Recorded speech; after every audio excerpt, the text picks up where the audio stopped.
फांसी की सजा से भी भयभीत कर देने वाली सजा लग रही थी। चलो सब बच्चे अपना होमवर्क चेक करवा लो। मिश्रा सर की गंभीर आवाज। कक्षा 6वीं की बच्ची सुनैना का दिल धाड़ धाड़ बजने लगा। अपनी लाइन में सबसे पीछे बैठी छोटी सुनैना होमवर्क कॉपी खोजने का नाटक कर रही थी। सब बच्चे अपनी होमवर्क की कॉपी लेकर मिश्रा सर की ओर बढ़ रहे थे और मासूम छोटी सुनैना की होमवर्क कॉपी मिल ही नहीं रही थी, या यूं कहिए वो उसे पाना ही नहीं चाहती थी। होमवर्क पूरा जो नहीं था, पूरा क्या, शुरू ही नहीं हुआ था। मिश्रा सर जो सुनाएंगे सो अलग, मगर उसकी सहपाठी मीरा उसे हाथों में बेइज्जती की फूलमाला लिए खड़ी नजर आ रही थी। बच्चे होमवर्क चेक करवा रहे थे और सुनैना सिर झुकाए अपने बस्ते पर तरल मोतियों की बरसात कर रही थी। तो बच्चों, सबने होमवर्क चेक करवा लिया? चलो अब हम पढ़ते हैं अगला पाठ। सुनैना की जान में जान आई। वो मन ही मन भगवान का शुक्रिया अदा करने लगी। सर, सुनैना ने अपना होमवर्क चेक नहीं करवाया है। सुनैना का दिल फिर से धाड़ धाड़ बजने लगा। सुनैना, खड़ी हो जाओ, क्यों नहीं चेक करवाया तुमने होमवर्क? कंप्लीट नहीं किया क्या? सर झुकाकर खड़ी सुनैना खुद को कटघरे में महसूस कर रही थी। उसके मुंह से कोई आवाज ही नहीं निकल पा रही थी, गला रुंध सा गया था। क्या हुआ, कुछ बोलती क्यों नहीं? क्या बोलेगी सर, ये स्कूल पढ़ने थोड़ी आती है, ये तो बस खाना खाने के लिए आती है, कामचोर कहीं की। सब बच्चे हंसने लगे। सुनैना की अश्रुधारा तेज हो चली। नहीं बच्चों, ऐसा नहीं बोलते। कुछ तो मजबूरी रही होगी सुनैना की जो होमवर्क नहीं कर पाई है। हमें उसकी मजबूरी को समझना चाहिए और उसकी सहायता करनी चाहिए। हमें कभी भी किसी का मजाक नहीं उड़ाना चाहिए। बोलो बेटा, क्यों नहीं कर पाई होमवर्क? थरथराती आवाज में सुनैना बोली, समय नहीं मिल पाया सर। क्यों बेटा, क्या काम कर रही थी कि तुम्हें समय नहीं मिल पाया? खाना बना रही थी सर। क्यों बेटा, घर में मम्मी खाना नहीं बनाती? नहीं है सर। कोई बात नहीं बेटा, समय निकालकर अपना होमवर्क कर लेना। मिश्रा सर ने घाव को ज्यादा कुरेदना उचित नहीं समझा। मिश्रा सर 7 वर्ष शहरी क्षेत्र में अध्यापन कार्य करने के पश्चात ग्रामीण क्षेत्र में पिछले 2 वर्ष से कार्यरत थे और उन्होंने अपने जीवनकाल में कभी भी ऐसी परिस्थिति नहीं देखी थी कि किसी 6वीं क्लास में पढ़ने वाली बच्ची को घर का खाना बनाना पड़ता हो। मिश्रा सर ने स्कूल के रसोइये से पता किया कि सुनैना के माता-पिता 1 वर्ष पहले ही एक वाहन दुर्घटना के शिकार हो गए थे और अपने पीछे छोड़ गए थे 11 साल की सुनैना, 7 साल की नेहा, 4 साल का दीपक और एक बूढ़ी माँ जो बिना डंडे के सहारे चल भी नहीं सकती थी। इन सब की जिम्मेदारी उठा रही थी बेचारी अकेली सुनैना। रोज सुबह उठती, दादी माँ के लिए पानी गर्म करती, दोनों बच्चों को ब्रश करवाकर नहलाती और फिर दादी और दीपक के लिए चावल पकाती, दोनों को खिलाती, नेहा की चोटी बनाती और उसे लेकर स्कूल आ जाती। सुनैना और नेहा का खाना स्कूल में हो जाता था। जैसे ही छुट्टी से घर जाती, बर्तन धोती और फिर से लग जाती चावल पकाने में। फिर सबको खिलाती, दोनों बच्चों को सुलाकर खुद सो जाती। जिंदगी के इस दौड़ में पढ़ने के लिए उसके पास समय ही नहीं रहता था। कैसी है माँ जी? मिश्रा सर सुनैना के आंगन में खटिया पर बैठकर उसकी दादी का हाल पूछ रहे थे। इन 3 बच्चों की चिंता में मरी जा रही हूँ गुरजी। मैं हूँ तो कार्ड से मुफ्त में चावल मिल जाता है। 2-4 सूखी लकड़ी बिन के ये लड़की उसे पकाकर सबका पेट भर लेती है। पता नहीं मेरे जाने के बाद क्या होगा। शुभ शुभ बोलिए माँ जी, आपको अभी कुछ नहीं होगा। जिसका कोई नहीं होता उसका ऊपर वाला होता है, वो जरूर मदद करेगा। ऊपर वाला ज्यादा ऊपर रहता है गुरजी। हमारा दुख पड़ोसी को नहीं दिखता, उसे क्या दिखेगा? इन मुओं के घर से खाली खुशबू आती है अच्छे खाने की, खाना तो खाली भात ही पड़ता है। ये कहते कहते दादी का दुख मुखर हो रहा था। कोई बात नहीं माँ जी, भगवान के घर देर है अंधेर नहीं। बस इतना ही कहकर मिश्रा सर ने विदाई ले ली। बच्चे बाहर तक छोड़ने आए थे। सर ने बच्चों के सिर पर हाथ फेरते हुए सुनैना को 100 रुपए दिए। बेटा, आज कोई सब्जी भी बना लेना। सुनैना और नेहा की आंखें चमक उठीं। रुपए लेकर बच्चे अंदर चले गए। दादी बड़बड़ा रही थी। ये मास्टर भी आया और भाषण मार गया। 2-4 रुपए दे जाता तो उसका क्या कम हो जाता। ये देखो दादी, मिश्रा सर 100 रुपए देकर गए हैं।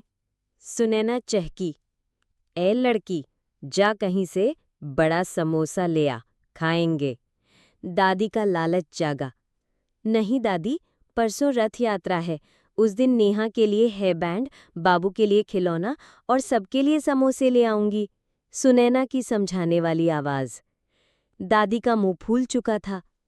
बाबू, अगले साल से तू भी स्कूल जाएगा ना, तो तुझे भी वहां भात के साथ दाल और सब्जी भी मिलेगी। नेहा दीपक को बता रही थी। हाँ, तुम भाई बहन तो खा लोगे और मैं भूखी मरूंगी अगले साल से।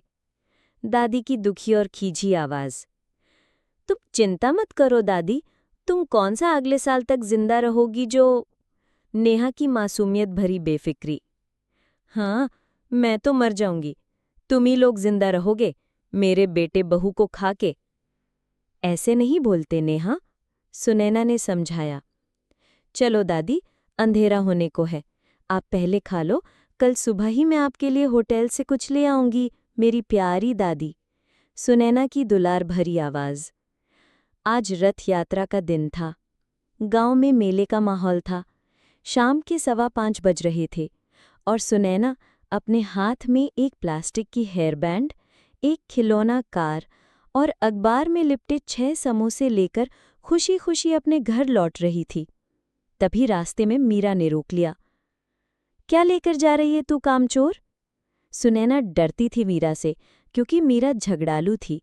गांव में उसके पापा की इकलौती फैंसी की दुकान थी, इसलिए उसे बाकी बच्चों से ज्यादा पैसे मिलते थे। ये गंदी सी हेयर बैंड कितने की ली तूने? 20 रुपए की, सुनैना घबराई हुई आवाज में बोली। छी, इतनी गंदी हेयर बैंड 20 रुपए में? हमारी दुकान में इससे अच्छी मिल जाती तुझे। ये तो कमजोर भी है, थोड़ा सा मोड़ दूंगी तो टूट जाएगी, ये देख। मीरा ने हेयर बैंड को तोड़ दिया। सुनैना रो पड़ी। मेरे पास और पैसे नहीं हैं अब, मैं नेहा के लिए नई हेयर बैंड कहाँ से लाऊंगी? सिसकती आवाज। चुप कर कामचोर, ये ले अपनी हेयर बैंड, कामचोर की कमजोर हेयर बैंड। मीरा अपने रास्ते निकल ली। स्थिति तो सुनैना की बदल गई थी। 5 मिनट पहले चहकती सुनैना अभी चिंता में डूबी हुई थी। नेहा से बोलकर आई थी कि तेरे लिए हेयर बैंड लेकर आऊंगी। अब करे तो क्या करे? 40 रुपए के समोसे, 40 रुपए की कार और 20 रुपए की हेयर बैंड में सारे पैसे खर्च हो चुके थे। बुझे मन से उसके कदम घर की ओर बढ़ रहे थे। तभी उसने एक फैसला लिया और पलटकर होटल की ओर बढ़ चली, जहां से उसने समोसे खरीदे थे। सोच लिया था 3 समोसे वापस कर दूंगी तो 20 रुपए मिल जाएंगे और उसी से एक नई हेयर बैंड ले लूंगी। बचे 3 समोसे तीनों में बांट दूंगी और बोल दूंगी मैं तो खाकर आ गई हूं। कुछ ही दूर आगे बढ़ी थी कि सुनैना को पानी के जोर से हिलने की आवाज सुनाई दी।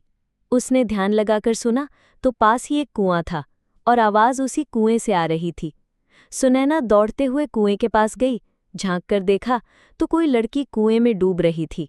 उसका सिर कभी पानी के ऊपर तो कभी अंदर हो रहा था। खुद को बचाने के लिए वो जोर से हाथ पैर मार रही थी। हे भगवान, इसे कैसे बचाऊं? ये सोचकर सुनैना ने नजर दौड़ाई तो पास ही कुएं की जगत के एंगल में बंधी रस्सी दिखाई दी, जिसके दूसरे छोर में एक प्लास्टिक की बाल्टी बंधी थी। सुनैना ने आव देखा न था, बाल्टी कुएं में फेंक दी। बाल्टी के साथ रस्सी भी उस लड़की तक पहुंच चुकी थी और लड़की ने अपने दोनों हाथों से रस्सी पकड़ ली। अब सुनैना उसे खींचने का प्रयास कर रही थी, पर वजन ज्यादा था, वो खींच नहीं पा रही थी। तभी उसे रोड में साइकिल से जाते मिश्रा सर दिखे।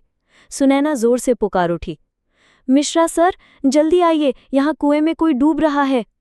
मिश्रा सर तुरंत कुएं के पास पहुंचे, रस्सी पकड़ी और लड़की को बाहर खींच लिया। लड़की कोई और नहीं, मीरा ही थी। मीरा बहुत घबराई हुई थी, उसकी आंखें फटी हुई थी और वो ठीक से खड़ी भी नहीं हो पा रही थी। बेटा सुनैना, मीरा तो सदमे में है, मैं इसे साइकिल में उसके घर छोड़ दूंगा, तुम पैदल ही चली जाना। ठीक है सर। मिश्रा सर मीरा को साइकिल में बिठाकर निकल गए। सुनैना के हाथ खाली थे और नजरें कार और समोसों को ढूंढ रही थी। अचानक नजरें रुक गईं। पास ही 4 बंदर समोसों की पार्टी कर रहे थे और कार के कुछ टुकड़े बिखरे पड़े थे। अब ना सुनैना के हाथ में कोई सामान था, न ही दिमाग में कोई युक्ति। वो भारी कदमों से घर की ओर चल पड़ी थी। अंधेरा होने को था। दीपक भूख से रो रहा था। नेहा उसे चुप करा रही थी। चुप हो जा बाबू, दीदी समोसे लेकर आ रही होगी, हम सब समोसे खाएंगे, फिर तू चलाना अपनी कार और मैं लगाऊंगी हेयर बैंड। दादी, ये लड़की भी जल्दी नहीं आ सकती, कितने महीनों बाद भात के अलावा कुछ खाने को मिलेगा, वो भी लगता है मेरी लाश को खिलाएगी। सुनैना आंगन में पहुंच चुकी थी। दोनों बच्चे उचक उचक के उसके पास पहुंच गए थे। दीदी, लाओ ना समोसे, बाबू बहुत भूखा है, और मैं भी, हेयर बैंड और कार भी तो दो। नेहा सुनैना के चारों ओर घूम गई, लेकिन दीदी की आंखों में आंसू के सिवा उसे कुछ न मिला। क्या हुआ दीदी, तुम रो क्यों रहे हो? समोसे नहीं मिले क्या? तो कोई बात नहीं, भात ही बना दो, वैसे भी हमें एकदम ज्यादा भूख नहीं लगी है, कार और हेयर बैंड भी उतने जरूरी नहीं है। मगर 70 वर्ष की दादी को कौन समझाए? दादी को तो शायद पहले से ही पता था कि ये लड़की कुछ भी लेकर नहीं आएगी। वो बच्चों की ओर पीठ करके आंगन में ही खटिया में लेटी रही। सुनैना इंतजार कर रही थी कि कब दादी उसे खरी खोटी सुनाना चालू करेगी, मगर दादी की ओर से कोई प्रतिक्रिया नहीं। सुनैना के आंसू रुकने का नाम नहीं ले रहे थे। उसे पता था प्रतिक्रिया जितनी देर से आएगी उतनी ही दुखदायी होगी। तभी सुनैना के कानों में मोटरसाइकिल की आवाज पड़ी। उसने पलटकर देखा, उसके घर के सामने मीरा के पिता गोविंद अपनी मोटरसाइकिल से मीरा और मिश्रा सर के साथ उतर चुके थे। मिश्रा सर के हाथों में एक बड़ी सी झिल्ली थी, शायद उसमें कुछ खाने के सामान थे। गोविंद दौड़कर आए और सुनैना को अपने सीने से लगा लिया। सुनैना चौंक सी गई, उसे एहसास हुआ गोविंद जी रो रहे थे। उनके आंसू सुनैना के कंधे में महसूस हो रहे थे। तुम तो देवी का रूप हो बेटी, आज तुम नहीं होती तो मेरी तो दुनिया ही उजड़ जाती। मीरा के अलावा मेरा इस दुनिया में था ही कौन? मगर अब मेरी एक नहीं 3 बेटियां हैं और एक बेटा भी है, और हाँ, एक माँ भी तो है। गोविंद जी सुनैना का हाथ थामे दादी की खटिया के पास पहुंचे। माँ जी, आपको पता है, आज सुनैना ने मीरा की जान बचा ली, उस मीरा की जो उसे हमेशा परेशान ही करती थी। आज मीरा को पश्चाताप हुआ माँ जी, और उसने मुझे सब बताया। चलिए माँ जी, अब सब आप मेरे साथ ही रहेंगे। मिश्रा सर से आप सब के बारे में जानने के बाद मैं खुद को रोक नहीं पाया। आप सब की जिम्मेदारी अब मेरी होगी। मगर दादी की ओर से कोई प्रतिक्रिया नहीं। माँ जी, गोविंद जी ने दादी के कंधे को थपथपाया, मगर कोई प्रतिक्रिया नहीं। उन्होंने दादी को पलटाया। दादी बेसुध थी। मिश्रा सर ने उंगलियां दादी के नाक के पास लगाकर देखी और गोविंद जी की ओर देखते हुए ना में सिर हिला दिया। गोविंद जी ने तीनों बच्चों को अपने सीने से चिपका लिया और रोने लगे। आज एक ही समय में 2 स्थितियां निर्मित हुई थी। एक तरफ जहां बच्चों के सर से दादी का साया उठ गया, वहीं दूसरी तरफ बच्चों को एक पिता के साये ने ढंक लिया था। वक्त ठहर सा गया था। इस ठहरे हुए वक्त में सुनैना के आंसू सूख चुके थे। नेहा और दीपक वर्तमान और भविष्य से अनजान थे। मिश्रा सर बच्चों के सर पर हाथ फेर रहे थे। उनकी आंखों में आंसू थे, मगर उन आंसुओं का रंग कुछ अलग था। शायद दुख मिश्रित खुशी के आंसुओं का रंग ऐसा होता होगा।